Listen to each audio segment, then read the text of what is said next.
We're into the final episode of our series of 4 TimesLive Dialogues in partnership with the Gautrain Management Agency. Hello and welcome to this webinar in which we're wrapping up a number of themes we dealt with over the last month. I'm Joanne Joseph, great to be with you again. Now, in the first episode, you may recall we spoke about branding the Gautrain, and that was followed by a conversation about the importance of environmental sustainability in business. Last week, we tackled the issue of how smart mobility could transform the lives of people in our province and offer them greater economic upliftment. Today, we're pulling all those threads together. We're revisiting some of the ideas we've already alluded to, but we're also answering all the questions that you put to us via the live chat, which we weren't able to get to in previous weeks. So this is your opportunity. And the gentleman who's going to help us to do that is the Gautrain Management Agency's Chief Executive Officer, William Dachs, who's with us. William, thanks so much for coming back Good today. morning. Pleasure. Lovely to chat to you again. Now, do remember, the live chat is still going. It's still there for your use today, so keep the questions coming, and I'll try to pose as many of them to William as possible. So William, I want to go back to some of the interesting questions we got. Some of them are questions that are repeated, right? Week after week, we get the same questions, but this is because I suppose people are really interested in these aspects and they're important to our viewers. So I want to start off with one theme that keeps coming up, and that is your expansion plan and what the timeframes are for that. I think many people were encouraged by what you said about the possibility of expansion being on the cards. Yeah. So, Jad, we started, it's coming on for 8 years ago, with doing a master plan for transport in the whole province. Because, and we must come back to this, but Gautrain isn't an isolated project. It's got to link in with all other transport initiatives.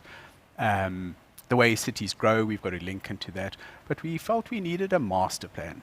And we called it the 25-year master plan, where we would cast our vision way into the future and say, what will Gauteng look like, most likely in 25 years' time? Right. And then, what will transport look like? And then the third question was, what should Gautrain look like in 25 years' time?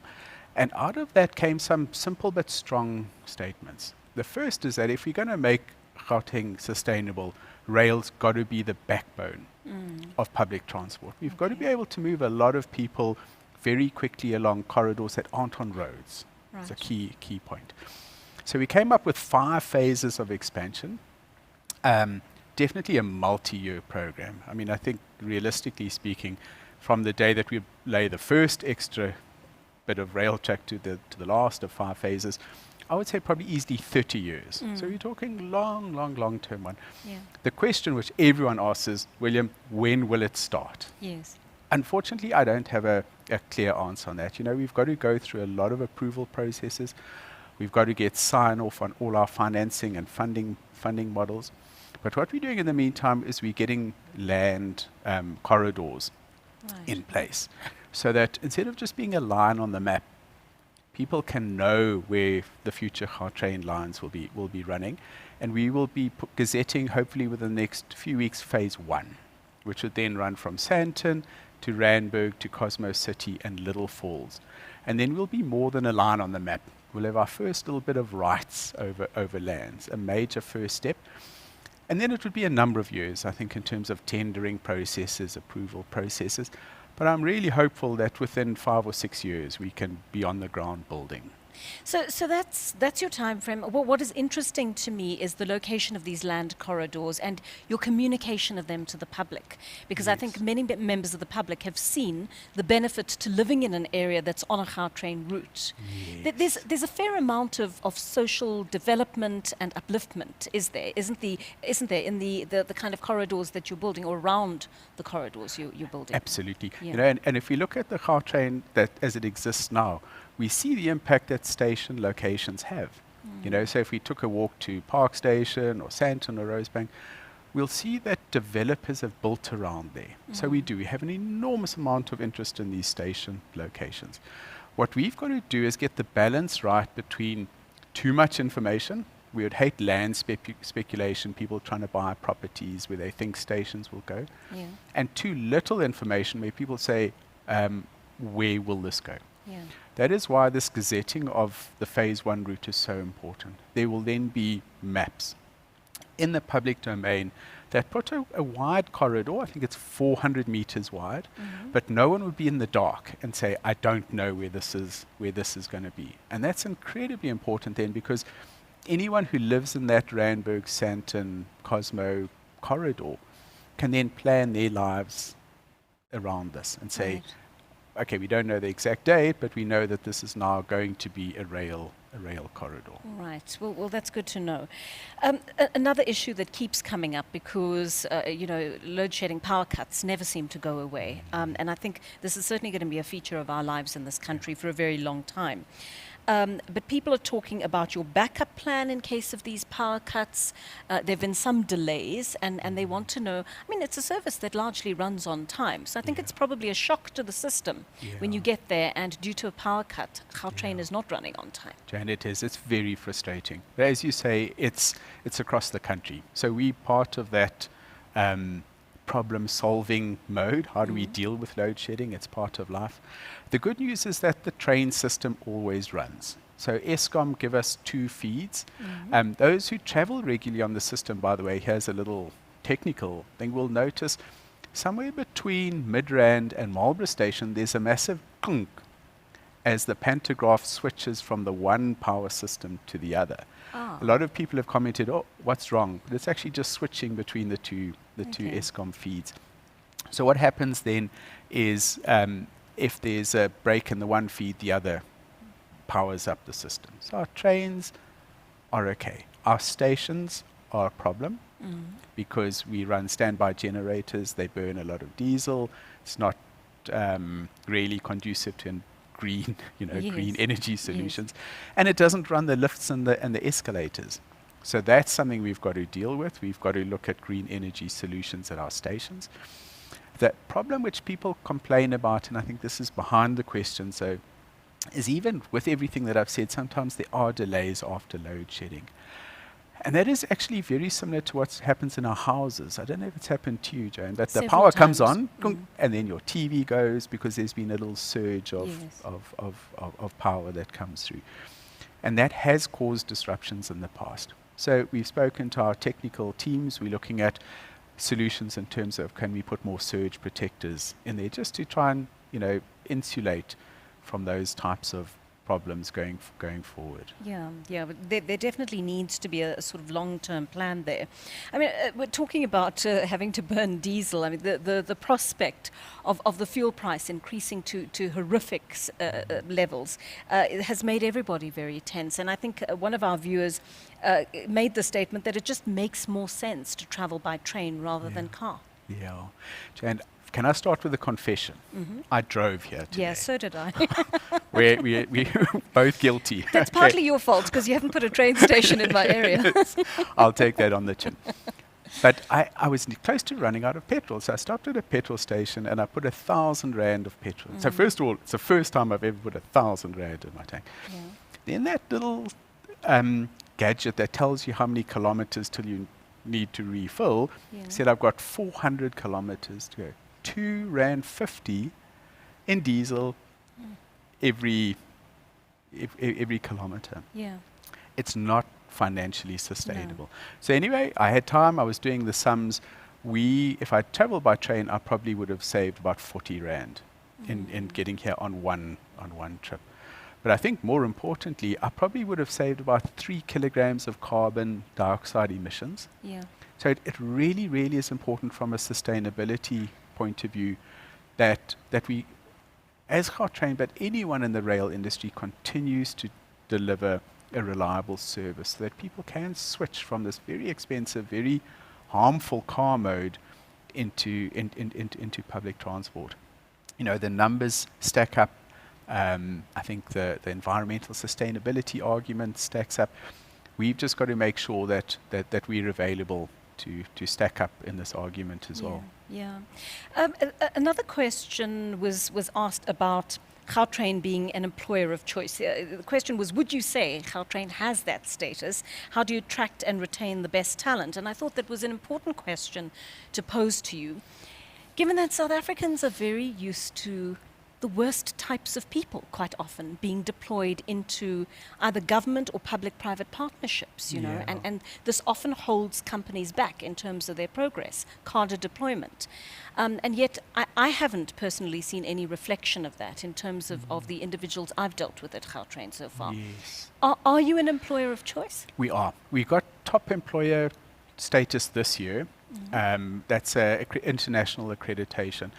And Joanne, it looks at the way that we hire people, the way that we retain people, but I think it also gives us a bit of a guideline as to how we keep improving. And it was almost like an audit. It was quite scary. These outsiders came in and says, you know, how do you hire people? What's your retention strategy? All the things which we had thought of, but probably not to the depth that's required. So they're quite forensic about the Very process. forensic, yeah.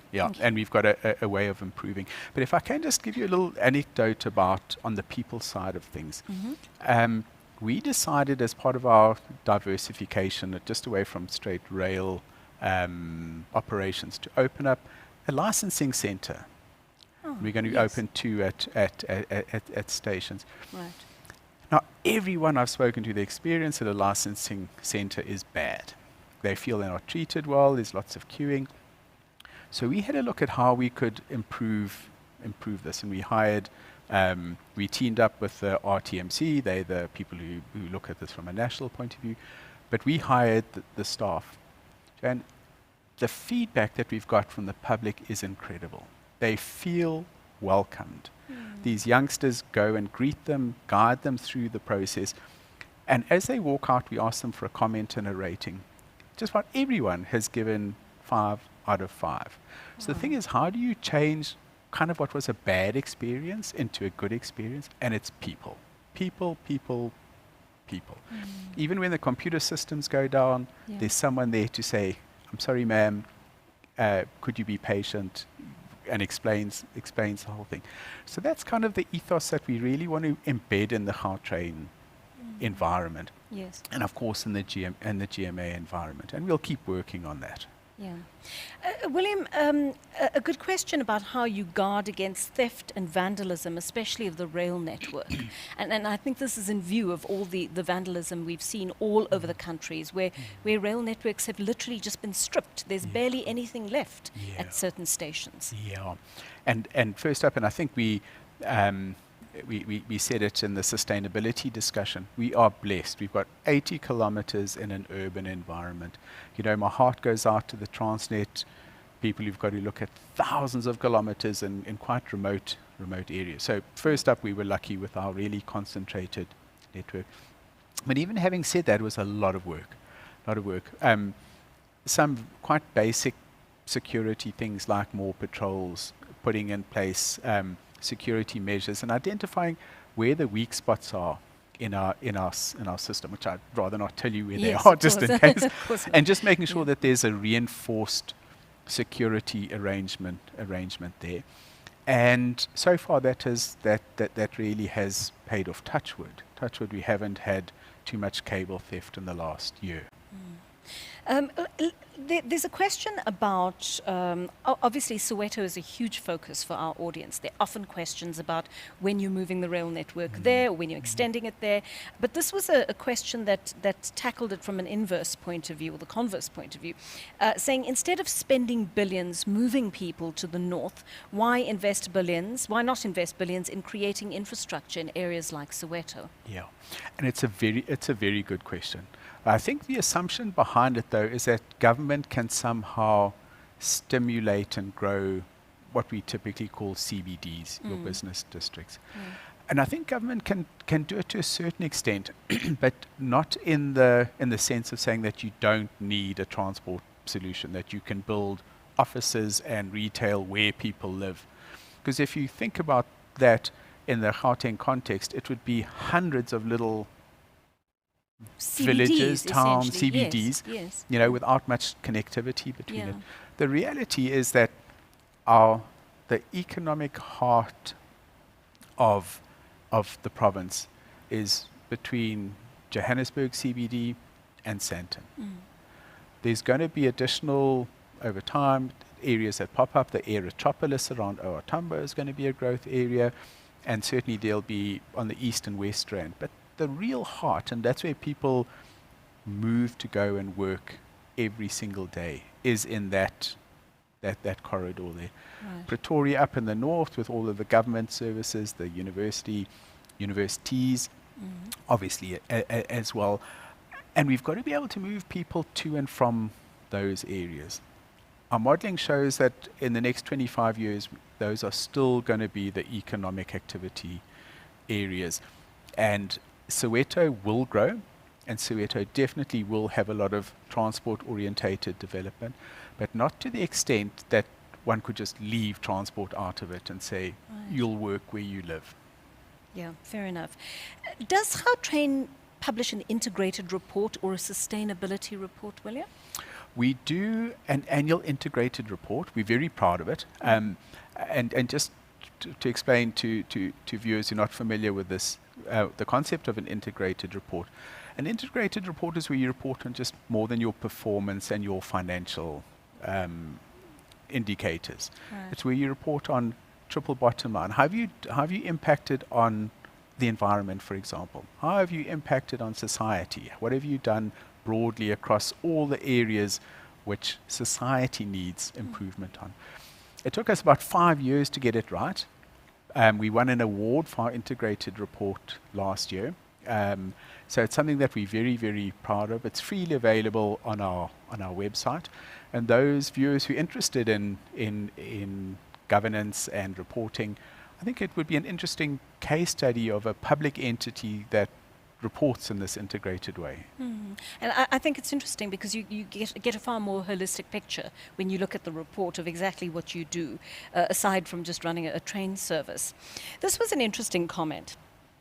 I saw the Gautrain business model in Montreal, Canada. It's excellent. It works very well. It can be supported by introducing a culture of cycling to stations versus driving to Gautrain station. That will be great. It would be wonderful. Yeah, it wonderful. would. It makes me think a little bit of what Park Stour tried to do when he was mayor of Joburg, the cycle lanes in Sandton. That's right. But that died after a little while. Yeah. So when I read that question, I went and dug up a little bit of data to see how people get to our stations. And 40% of our users drive there and park. 22% say that they get dropped off, but in a car. Walking and cycling, a very low 5%. Yes. So it's a great question. It's something that we've got to focus on. Obviously, cycling has a lot of benefits in terms of health and the environment. Yeah. And what we are piloting, and we must really try and roll this out further, is working with the municipalities, the metros, just in terms of saying, can people walk and cycle safely to our stations? Because that's going to be the heart of it. Absolutely. It can't be a once-off thing and then within 6 months the cycle lane has disappeared. And Joanne, it'll help us solve what we call this last mile problem. Yeah. How one gets from your home to work, and the train only does the majority of the distance, but it doesn't pick you up from your house and doesn't deliver you to work. So great idea, definitely something we're going to pick up. Okay. And I asked, one of our viewers asked this, and I mean, it's not an entirely fair question because you can't answer it, but I think it's worth raising anyway because people are curious to know what's happening around the country. And given that you've pioneered certain things that are working in Gauteng, the question is, can it work in other parts of the country? So the request is, please do a feasibility analysis, William, on constructing a similar Gautrain in Cape Town from the CBD to Cape Town International Airport, as the N2 is becoming extremely congested, time wasted, extremely low productivity. Yeah.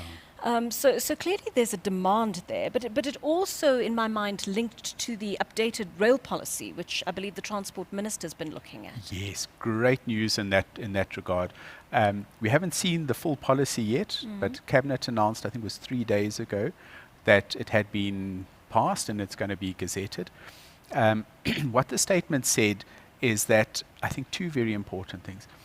The use of passenger rail is going to be promoted actively. Now, for us at Gautrain, this is wonderful. Yes. as you hear from the way that I'm speaking about rail, we really are passionate about it as a long-term solution. So to have a policy that backs us up is great news. The second interesting statement which was made is that this policy is going to talk about private sector participation in rail.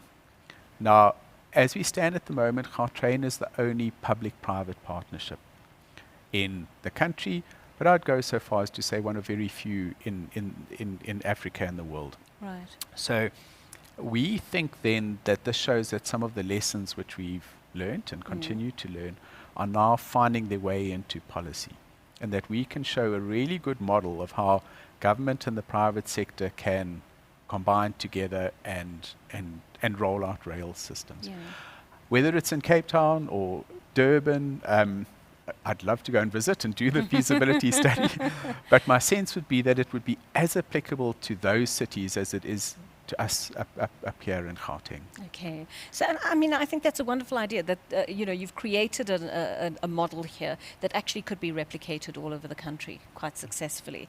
Another question, and this is an environmental one, I think, is the GMA aware of the requirement to have and display a mandatory energy performance certificate for each of its stations and offices before the 7th of December this year? Yeah, that was a very technical question. Had me rushing off to our compliance department. Yes, we are aware of it. Yeah. It doesn't apply directly to us. We don't fall under the listed categories that have to display it, but Yes. we're going to do it anyway. Okay. Because I think... What is it, William? Oh, sorry, I should have actually explained. start there. I should have explained. So this is that any public or private owner of a facility, and the ones that have been put out in this gazette, these are typically your entertainment areas, your office blocks, Right. must go and measure their energy performance. In other words, how much electricity are they using on average over a year? And then they've got to put it on a sign and put it on their front doorstep. Right. So to me, it achieves two objectives. The one is it makes us measure, because once we measure, we can do something about it if we're inefficient. Yes. And the second is we communicate about it. And hopefully this would then be followed up with some rewards for becoming more energy efficient and drive us as a society towards a greener future. Yeah, so there's a bit of an incentive there There is. to keep working at keeping or increasing your green energy. This is a very important question, and it's one to do with financial sustainability and the question of profits and so forth that we raised in our conversation with you a couple of weeks ago. But what sort of financial stability does Gautrain have without the provincial government subsidy? Yeah. Joanne, let me explain it this way. And I think most viewers will have gone through the experience of buying a house. So we didn't, and in my analogy, Gautrain is the house, right?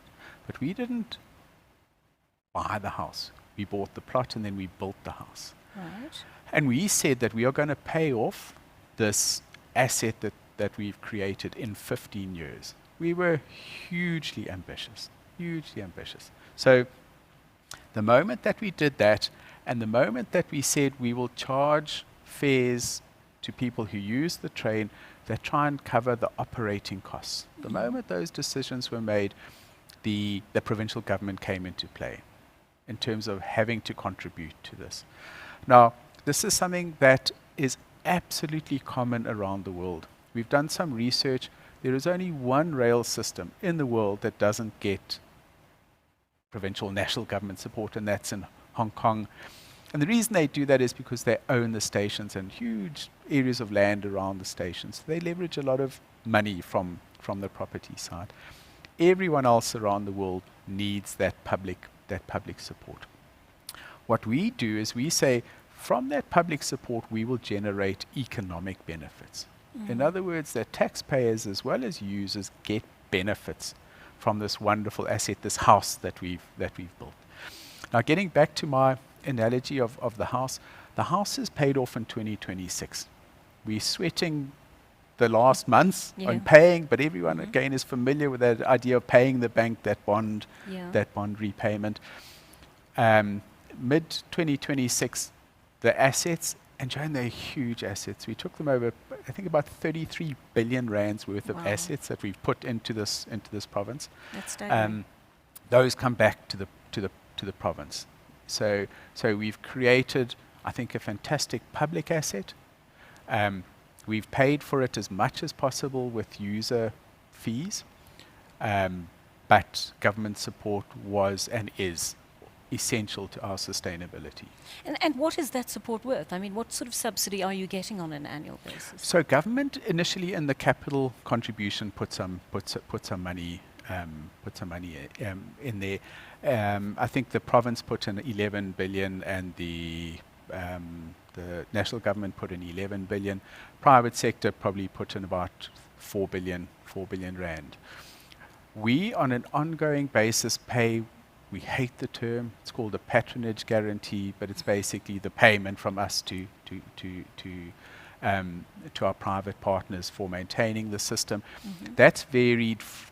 Typically, it was around 1 to 1.5 billion. Yeah. With COVID, it jumped up. It's at 2 billion now, and that's why it's so important for us, from a financial sustainability point of view, to get riders back onto the system. Over and above all the environmental time saving and all of those benefits, from a financial sustainability, that ridership is really key for us. Yeah, but I think an important aspect to that is, of course, without the subsidy, it costs a lot more to ride on the train, right, for the average person. Yes, absolutely. Yeah. I mean, if we went and we said we were aiming for full cost recovery, I mean, as you can see, I'm quite flabbergasted. It would be unaffordable to most of the people who are currently using the train. And there's also, when we talk about the people who are using the train, Joanne, I think it's important just to recognize these are not the elite. This is not the upper class. All of those tags which people just love giving to us, these are people, working class people, who live and work in the province and would rather be on the train than in their car. It's not the super wealthy. It's people who economically active, as I say, really rely on us to get us from home to work every single day. Yeah, I think the prospect of you're playing with the pricing models once you extend into certain areas is also probably quite attractive for people who would have traditionally thought this is completely unaffordable for me. Yeah, it is. There's huge opportunities. A small example would be the vast majority of people who use the train are commuters, so over 55%. And they typically move from north to south. So from the Tshwane area into Joburg and from Ekurhuleni into Joburg. The train has to go back, right? So it goes back, it's emptier than the one that's coming down. Right. We could discount those seats. So that would be kind of a time-based or direction-based pricing. But the one which we're most excited about is to target people. So we've launched a student product. If you're a student at any recognized tertiary institution, sorry scholars, we'll get to you, in the province, you get a 25% discount. So that's wonderful because we know who the students are and we can offer them the discount. So then the next opportunity would be to say, what about pensioners? What about other target groups? And of course, we know where people get on and off stations. So we're looking at opportunities probably only after 2026, but to say, where did you board the train? You know, if you got on at Park Station, can we give you a discount? And certainly when we roll this out into Cosmo City, Randburg, and the Soweto link, we would definitely look at reduced fares for people coming in from those areas. Right, right. There are a couple of good questions coming in this morning, William, that I must also ventilate. Dora, I hope we've answered your question. William answered your question. Dora had asked if there was possible expansion into other provinces to reduce the use of cars and possible environmental sustainability. So, Dora, we did tackle that a moment ago. Someone asks the question, now that we're talking about reduced fares, will we ever see Gautrain cards with reduced trips cost for non-profit organizations? Is that too niche for you to have thought of? Joanne, I I love new ideas. I had never thought of that, but I can't see why it couldn't work. As long as we could identify who was using it and make sure that there wasn't any fraud or misuse of it. It's definitely something that we could look at. And I guess let's be explicit about it, what we would look for in return is loyalty. You know, so not just discount people who, occasional users. Yes. If that NGO or that business could come along and say, 1,000 of us, you know, will use it over the year, it would make perfect sense for us to do that. Okay. The next question I want to tackle has to do with something I was going to ask you about anyway. And this is also related to the subsidies you get. I mean, many people would be listening to this and saying, wow, those figures are staggering, those government subsidies. Why would you spend so much on a train service? But of course, you've got socio-economic development targets that are linked to that investment, right? So it's not just about running a train. That's what's become apparent to me in the last week, or last few weeks, I should say. And in that vein, one of our viewers asks, how about creating more job opportunities, having shopping stores, restaurants, coffee bars, etc. in the Gautrain? I mean, your offering is becoming so diverse, together with the kind of social development aspect that is essentially an imperative for you. Yeah. I mean, Joanne, let me first tackle the subsidy element, because it really can become the elephant in the room. As I tried to explain with that analogy of paying off this wonderful asset, those commitments that we've made, we have to honor them. Yes. We must buy the house, right? So what we focused on from the GMA point of view is making sure that there's most bang for the buck. This money doesn't just disappear into thin air. It goes to sustaining jobs and economic impact. You know, so small, it's a big one. We spent, in the worst year of COVID, from January to December 2020, about 1.5 billion rand, along with Bombela, our partners, in all the supply chains that support Gautrain. So this is the maintenance equipment, the manufacturing lines for buses, for everything. We count every cent that goes into that. So you then get a quick sense that yes, government is putting money into it, but it's going out and creating economic value. Right. I think value for money for the users, for the people who use it. And then all the other benefits, what we call the socio-economic development impacts across the province. So that's a really, really important point to make. The real question, or the second part of the question, was around, can we diversify more and create more jobs? Joanne, absolutely. That's really what we want to do. Every time I talk to people at the GMA, I ask them to think about our stations. And what are the words that come up? And the good words are safe, clean. Then one comes up, sterile. Yes. Why don't we have coffee shops and... Absolutely. And the answer is because when we contracted with Bombela, we put a premium on cleanliness, safety, security, and those become our performance measures. If we had said we value convenience, we value retail opportunities, we'd have a different system. So what we're trying to do now is to find ways in which we can take our safe but sterile stations and turn them into areas of convenience. So our licensing centers is step number 1. Step number 2 hopefully will be a nice coffee shop. Step number 3 might be click and collect for retail opportunities. And slowly over time we're going to evolve that we become much more diversified, I think, but also create these opportunities for small businesses and jobs around our stations. Yeah. And that, of course, talks to the socio-economic development targets as well. I mean, are there specific targets that you're chasing to ensure that the train generates more than just train trips, essentially? Yeah, Joanne, absolutely. And again, we're very proud that back in 2004, 2005, we were one of the first government projects that set specific contractual targets for socio-economic development. I mean, back then it was a very novel idea. But we were very clear that Gautrain had to be more than a transport project, that it had to have these impacts. And the only way that you achieve them is if you set targets. So from day one, from when the first excavator dug the first hole, I think it was at Marlborough Station, right up to today, we've measured every achievement. We've set every target on an annual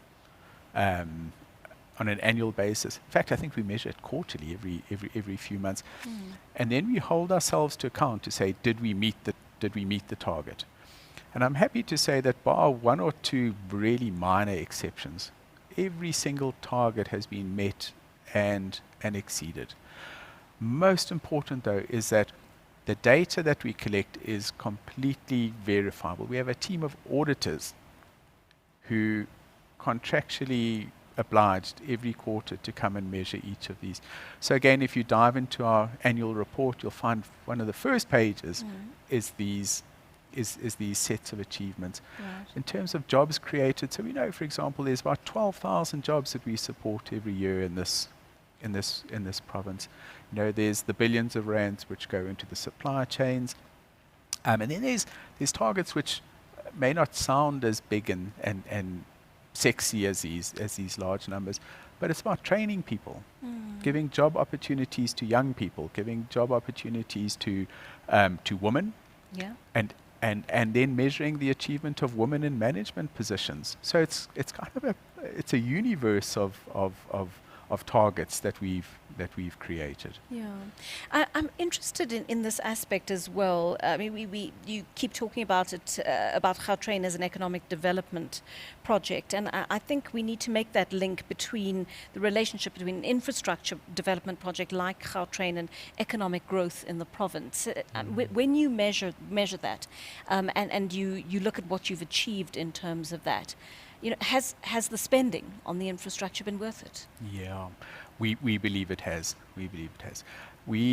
And again, I'm an engineer, so the economics of it were something that we knew were very, very important. So we in fact, 2 independent teams of economists to come along, and we put that very question to them: did we meet our target in terms of economic impact? And they came back, both sets of them. I think the one did it in 2015 and the one more recently, 2018, was an unequivocal yes. And the indicator which came back, and you know me, I love my numbers and ratios, is that there's R2.60 of economic impact for every rand spent on Gautrain. Okay. Now, the factors that go into that are multiple, and I'm going to leave any further questions. We've got loads of information on our website on that, but I think it's verifiable, and we made sure that the economists could back that up, so that we're quite confident that if someone says to us a lot of money was spent on Gautrain, we can say, but even more value was created. Yeah.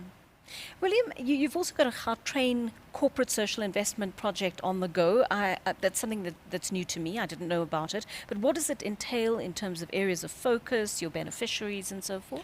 Jane, it's a really interesting story, because social investment programs by their nature are dynamic. When we started this out, and Barbara, who you interviewed in the first session, has always been the passionate custodian of these.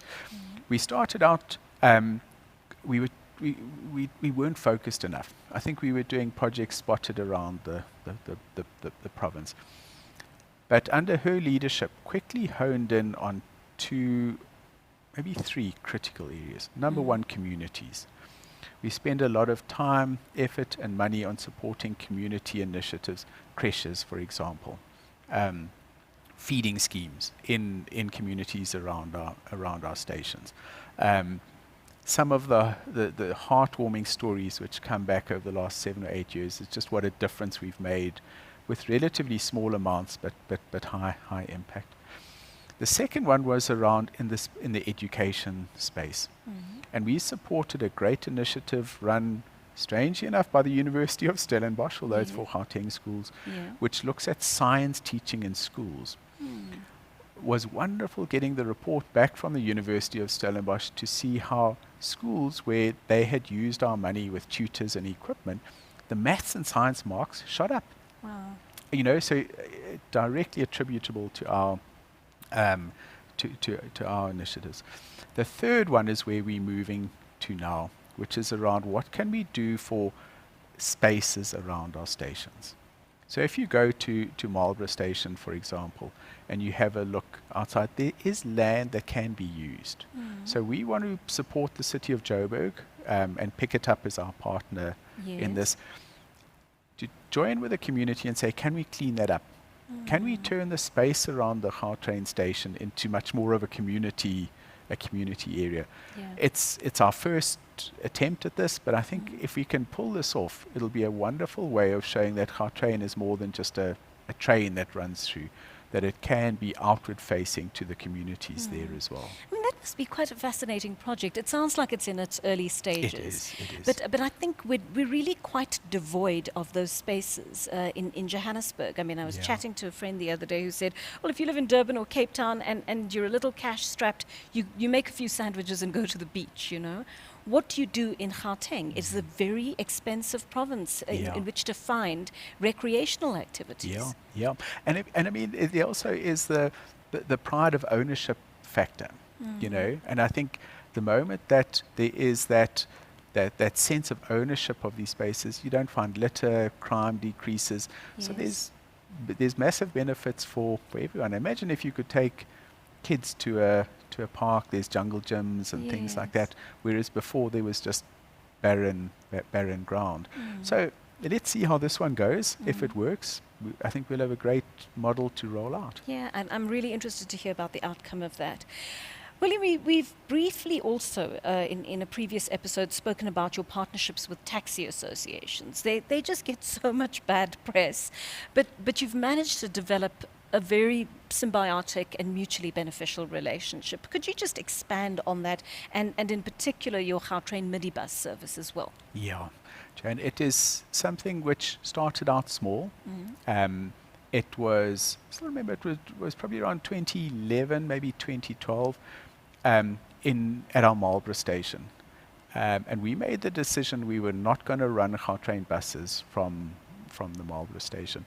But we did want to get commuters to and from. There's a number of business areas around there. So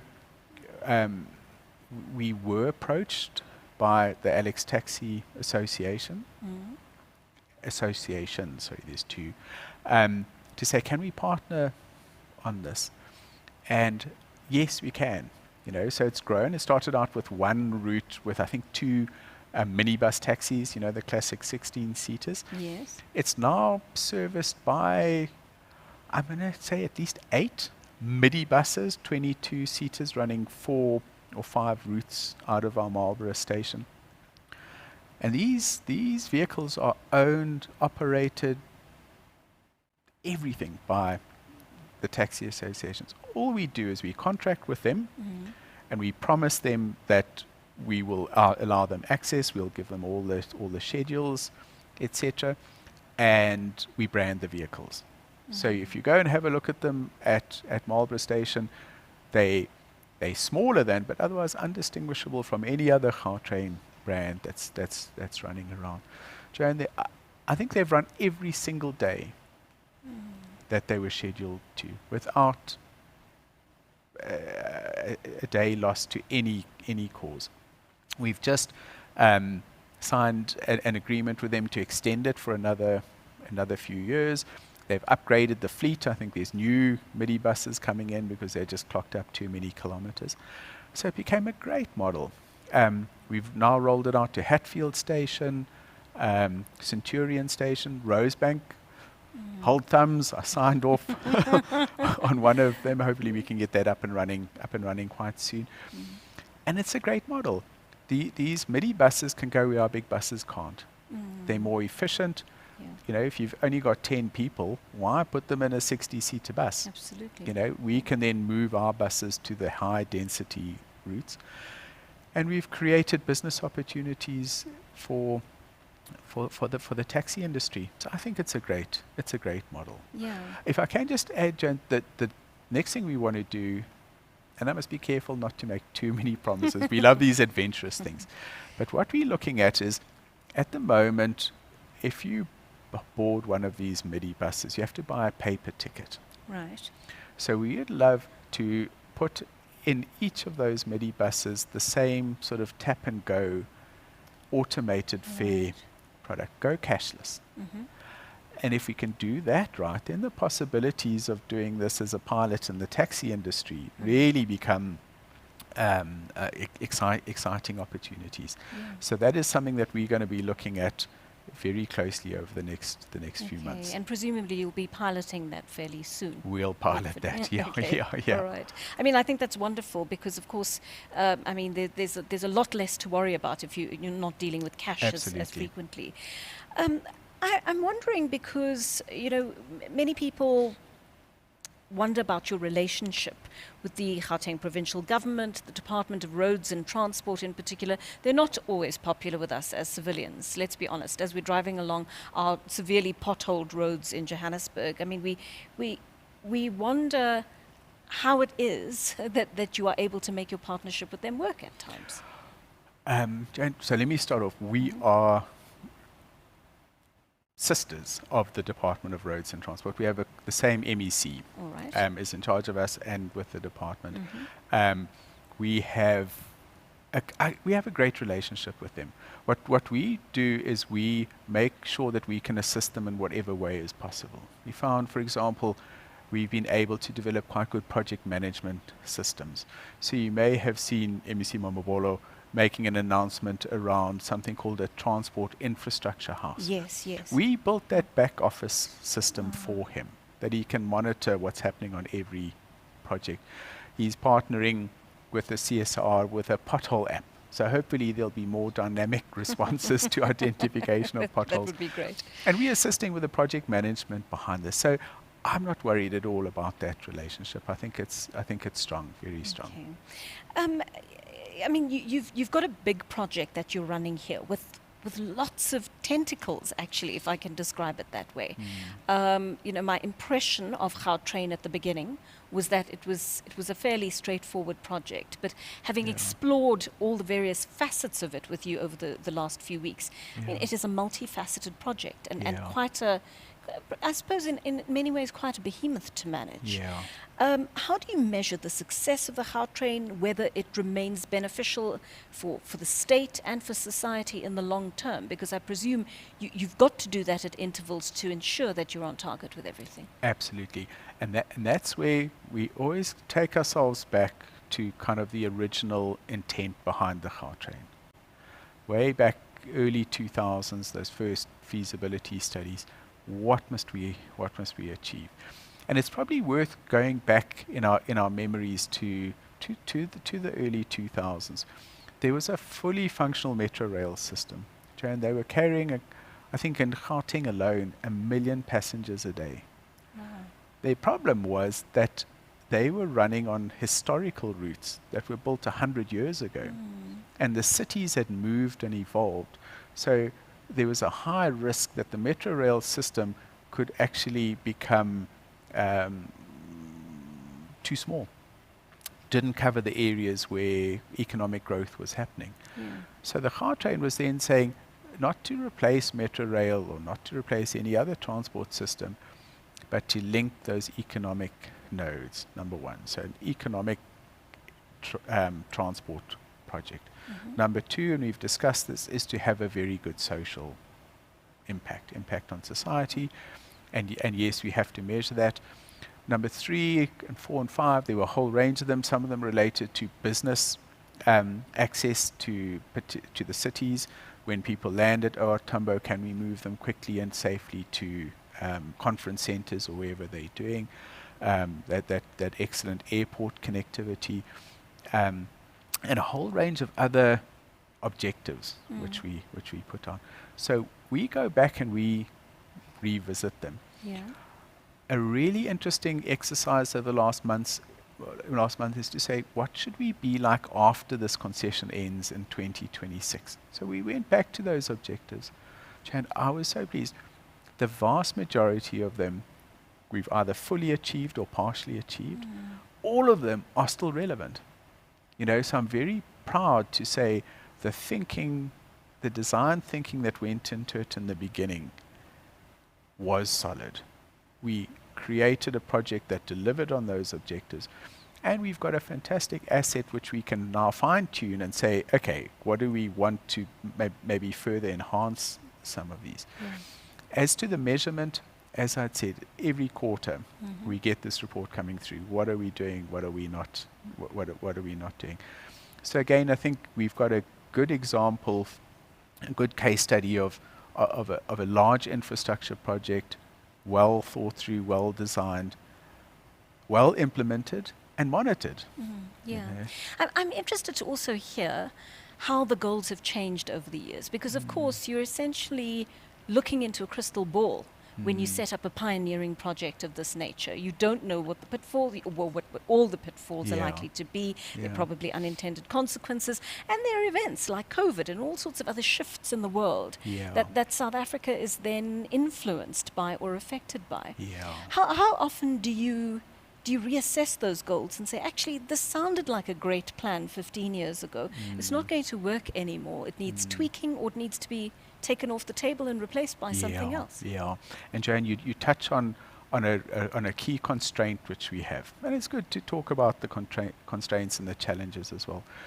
When we signed this long-year concession agreement that created this valuable asset, we locked in on a whole lot of things that were valid at the time, but have changed. And I'll give you a small example. We can talk about COVID later. We did our modeling that said that we could always offer a more expensive but faster and more reliable trip to the airport. Then someone invented Uber. Now just think about that from a dynamic change point of view. So instead of someone saying, okay, it's fantastic, I've got the train, I can use that, suddenly there's a very strong competitor who didn't exist at the time. So that would be a classic example of how technology and a really dynamic private sector out there has changed the environment that we work in. How we respond to that is the challenge. And from the e-hailing example, we, along with a lot of other transport geniuses in the province and think tanks, are talking about mobility as a service. So again, how does one get from point A to point B using 3 different modes where technology is the enabler? So maybe it's a combination of an Uber trip, a Gautrain trip, and a walk, for example, but planned with an app, with a trip planner, maybe paid for with that same device. And all of a sudden, people aren't talking about, I'm going to use the Gautrain or I'm going to use Uber. I'm going to use a combination of these that best gets me from A to B. So that's kind of the exciting, innovative thinking which we're doing. Yeah, and there must be dozens of other huge lessons you've learned from this project, and lessons that, as you say, if there's expansion and into other parts of the country, or if there are similar projects that develop in other parts of the country, will be very useful as a case study for anyone starting from scratch now. What would you say are the biggest lessons for you? And you need not give us a whole lot, maybe just 1 or 2. Yeah. I mean, maybe let me start off with something that I don't want it to sound quite silly. Be brave. The people who made the decisions back between 2000 and 2006-07 to do the project were brave people. There were so many reasons not to do it. Is it going to cost too much? Will it carry enough people? Will it have the benefits that it's promised? There were 100 reasons not to do it. But that visionary thinking of saying we're building something that will last this province 50, maybe even 100 years, was to do that. Lesson number 1.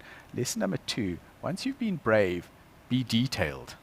The amount of work that we put into the feasibility study, the technical planning really has sustained us over these years. I'll give you one small example.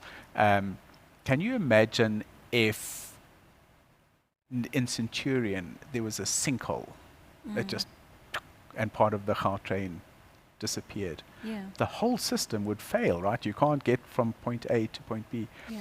The engineering design work and the innovative solution on that that Centurion Dolomite sinkhole area is world class. World class. Wouldn't have happened without that team of engineers facing the problem, figuring out the solution, and coming up with the right solution. So be brave, be detailed, and then thirdly, contract with the best people that you can. We, on the GMA side, we like to be that knowledgeable client, that competent contractor. And we believe that with Bombela, our partners, we've also contracted with the best. Sometimes we get very angry with them. But all in all, we chose well and we've partnered well. So those would be my three top lessons. All right. I've got a very sweet question here that came in from Marisa, and I wouldn't have thought of this one. But Marisa asks, will pets ever be allowed to travel on the Gautrain? Oh no, all the difficult ones. So we do allow guide dogs on the train for obvious reasons. And I know Barbara and her team also responsible for marketing. We're talking about having a pet-friendly day. Oh, really? Yep. I have not seen the detail of this, but let me just leave it at saying it's something that we would look at, but we'd have to consider all the angles. We wouldn't want to inconvenience people or create a tripping hazard or anything like that. We're always looking at these things. Okay, I'm glad to hear that. And I will at some point bring my German Shepherds on board in that case. Goodness. You'll be sorry, William.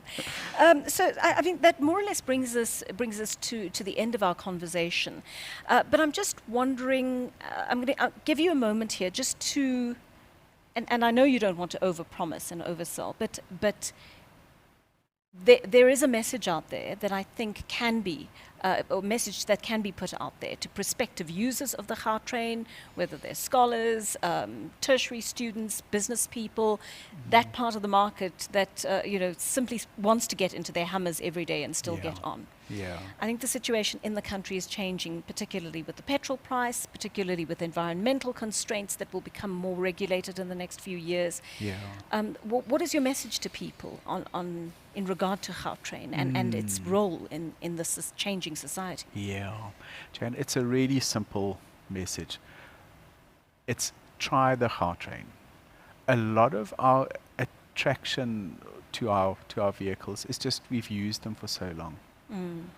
The moment that you've made your first one or two trips on the train and you've made that conscious choice to say, I will be greener, I will be safer, and I will get to where I want to go on time. Take the chance, leave that car behind. What I'm confident about saying is that the Gautrain will be there. It will leave on time. It'll arrive on time. And provided that you live and work within our kind of feed and distribution network, we'll get you there 99 times out of 100. And that's a huge commitment in the South African context, but it's a commitment that we're very, very proud of. What we're looking for is just that, give us a chance. Get out of those vehicles, get back in the Gautrain. You'll be so surprised. And I think we'll have won another customer for every decision that's made like that. All right. William, thank you so much for speaking to us, not just today, but a couple of weeks ago as well, as you filled in the blanks for us on your vision and the wider vision for the province in terms of transport and social upliftment via this project. It's really been very much a learning curve for me as someone who hasn't interacted with Gautrain prior to this in a detailed sort of situation where you've had to answer so many questions. So I really do appreciate that. And thank you for your questions discussions today. I'm sorry to say that brings us to the end of our month-long series on various facets of the Gautrain, its context, its people, and the wider role it's playing in socio-economic and technological development in Gauteng.